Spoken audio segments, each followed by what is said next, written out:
I make well over 100k a month on YouTube from this tiny, small YouTube channel. However, everyone's going to be telling you on how YouTube's now in easy mode. You just post some content and leads will come your way. Why is it that there's large content creators in the millions not making any money? There's small creators like myself who have like 1,000 subscribers, not even 2,000 subscribers, and they're making hundreds of thousands from that YouTube channel. What is it, the things that you need? The first thing that you need to get plugged into your business is an actual strategy, because leads are actually worthless without a clear strategy of what you're going to do with them. Recently, we spoke to one large content creator who's in probably 5 million plus, and they have a great strategy of selling their course, selling their program. They know exactly on when someone inquires into their YouTube, they're great at the production side of it. And the first point I'm going to get stuck into is more strategy based, just on a broad picture. How do you actually need to think about your YouTube channel to be able to get more leads from it? Because the method that you're going to be used to, maybe from paid advertising or other lead sources, is what is my cost per lead? Now, cost per lead is one thing, but the one thing that does actually matter that you should be measuring is actually cost per qualified lead. Because if, let's say on Facebook, you're getting a lead for £20 or $20, and that lead comes into your system, and every 5 leads you manage to get a hold of someone, every 10 leads you manage to book someone in. So an appointment is now costing you £200. The cost of that lead, the cost of that appointment is £200, but they might not be qualified. How do you know they've actually been qualified? And this leads me on to point number 1. Leads are worthless without strategy. You need to know exactly where those leads are going to go and how they're going to get nurtured. So you need to understand the actual mechanism of how YouTube is so different from paid advertising. In paid ads, it could be cold, so it's just classed as direct response. So the point of the advert is to be able to get someone to act and change their behavior as quickly as possible. So they see your ad and they think, great, I'll book a call. But because everyone's doing this now, there's no trust, so they turn up to the phone call highly resistant, and they want to compare you with 5 other people. And this is why the closing rate in the high ticket space is going down further and further every single month. It used to be as a standard 35% years ago, then it came down to 30, now 25, and now we're seeing a lot of businesses with a 15% close rate, and they're happy with it. And we don't want to accept 30%, or anything less than 30% to us is a failure. Anything less than 30%, we're thinking, hey, how are we going to build this big profitable business? Now, I was speaking to one business owner this week, and we looked at through his data on his Hyros. And Hyros is a tracking software. It's not, if you're running ads and you're running more than 3K on ads, you should 100% be using a tracking software like Hyros.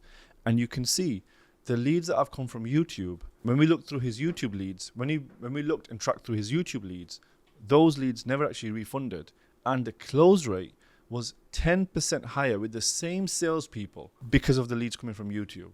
So the same salesperson, when we look through the different lead sources and they've got people on sales calls, the close rate is 10% higher from YouTube. Now, was that the salesperson? Well, I want to say yes, because we are a sales training consulting business, but we want to take the credit.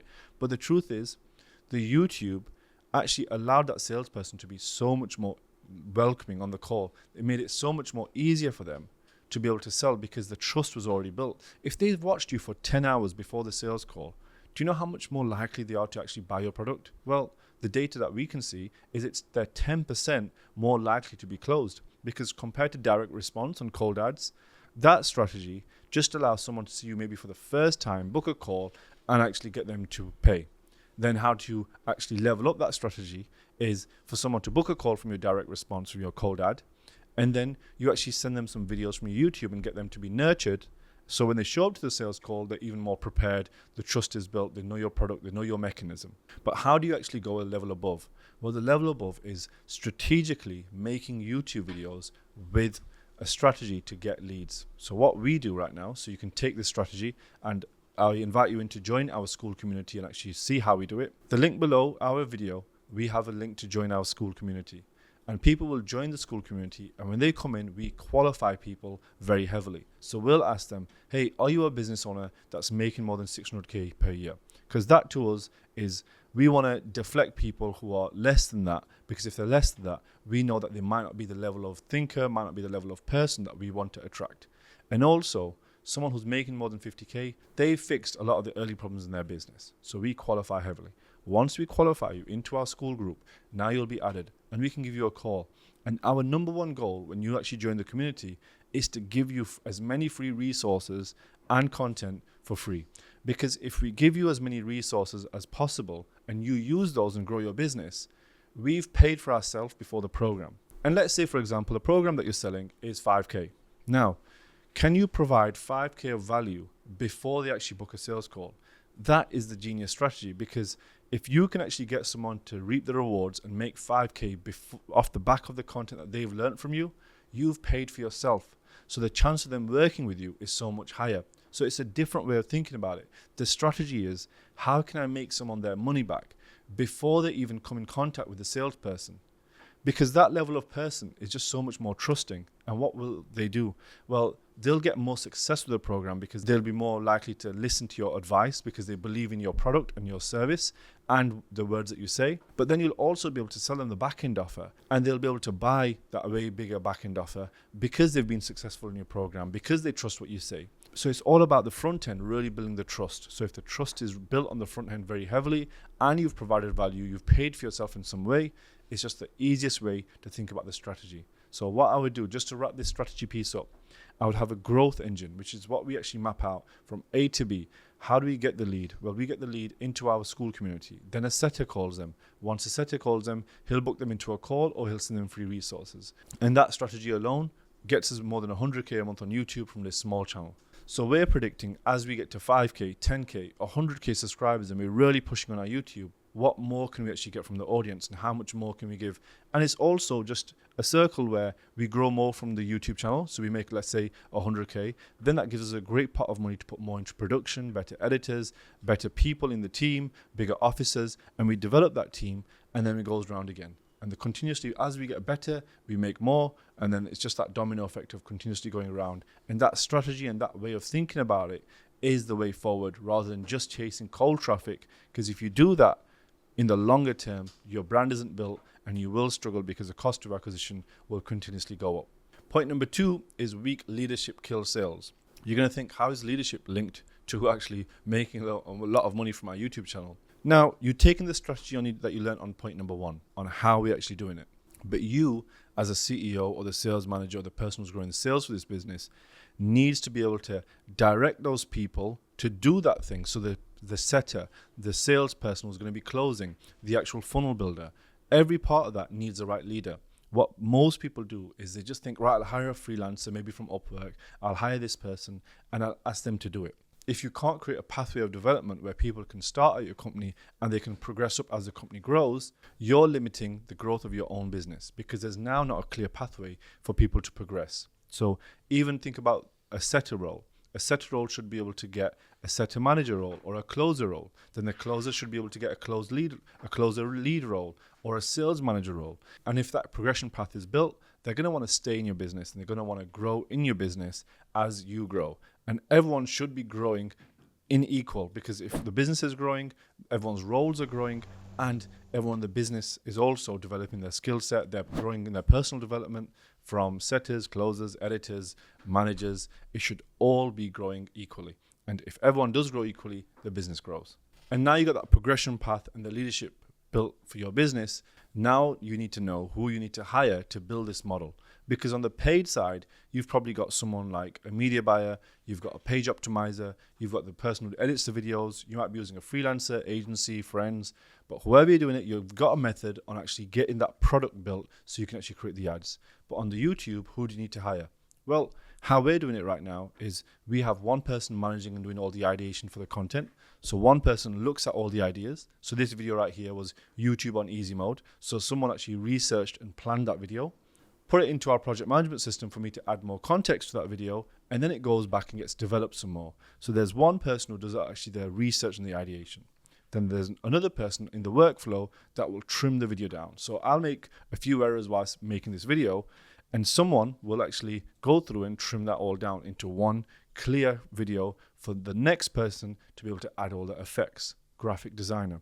Now, you can go above and beyond with motion editors, and you can pay 70, 80, 90K a year for a salary for a great editor. But with YouTube right now, if you're aiming towards business content, like educational content, there's no reason to go above and beyond on the Mr. Beast type of content. You want to keep it simple, keep it straight, and you just want to be able to make that content so someone can understand, get the point, educate themselves, use the value that you've given, and actually work with you in some way, because it's more focused on the value rather than the gimmicks. When Hormozi actually changed his strategy, he spoke about the type of people he was attracting with those highly edited videos earlier this year was not the people that are going to spend money with him. When he changed the videos to be more educational, way less editing, the type of person who watches that isn't just there for the gimmicks, isn't there for the graphics and all the pop-ups.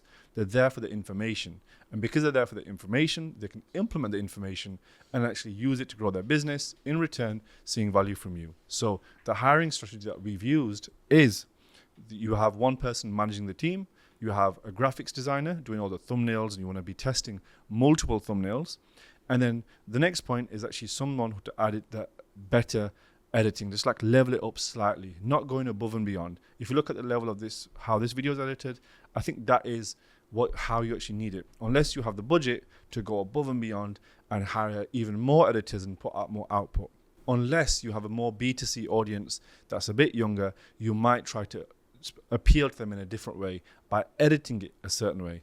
But exactly how we're doing it right now, that's just exactly how we preach, because it's working for us, and I know it'll work for you because it's working for all the other 7-figure businesses that we've actually worked with as well. And the final point of this video is a demotivated team will drain profits. If you have a team that's not motivated towards a collective mission, your business will not have the profits that it needs, because you're going to have people who aren't on the same page. I'll give you an example. I asked one of my staff members recently to do a certain automation. And the automation could have been plugged in from the software specifically from the back end of the CRM. Instead, this particular person did it through Zapier. And this Zap, because there's so much of them, it's going to cost us a ridiculous amount of money to be able to do it. So, and I saw this after 2 or 3 weeks, and I'm thinking, this same automation could have cost us next to nothing. Instead, it's costing us hundreds, maybe thousands over the month. So instantly, my thing was, I can go to this person and say, hey, you've done this wrong. Why have you done this? And demotivated that team. But it was for me to take accountability, because the truth is, this person didn't know how to do that thing. So they tried their best. So I can demotivate them and say, you shouldn't have done this. This is how you should have done it. Instead, it was way more educational. Hey, I noticed that you've done it this way. Instead, next time you do it like this. Rather than having a go at the person, I had to truly think, does this person actually know how to do it? Did I actually give them the tools? Did I hire someone who's highly experienced, or did I hire someone more junior who doesn't know? And because I hired someone more junior who doesn't know, and they've been learning on the job, because we're trying to really build that talent, these are the types of mistakes that can get made. And most people want an A-level player, but they're not willing to pay that A-level salary. So as your business grows, you can hire more people for 60, 70K a year that already have done it for years. But if you're hiring people in the very beginning, a lot of the times you're hiring people and supporting their learning. And if you support their learning, you're not going to end up with people that are demotivated. They're actually going to be the opposite. They're going to be highly motivated to learn, because everyone wins.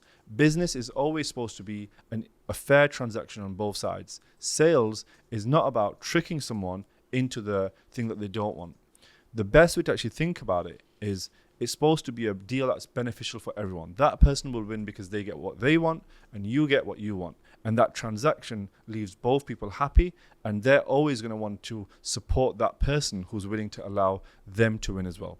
And the main message from this video that I want you to take away is, YouTube may be on easy mode for a content creator, but for a business owner, there needs to be a bit more finesse and a bit more of an art behind it on how you're going to actually drive that traffic to buy your thing. If you're interested in seeing how to build a sales team around your YouTube channel so they can close down all the leads, click on the right hand side. I'll show you on how the different phases are to building a £10 million business. And on the left hand side, if you're interested in subscribing, click on that side. I'll catch you in the next video.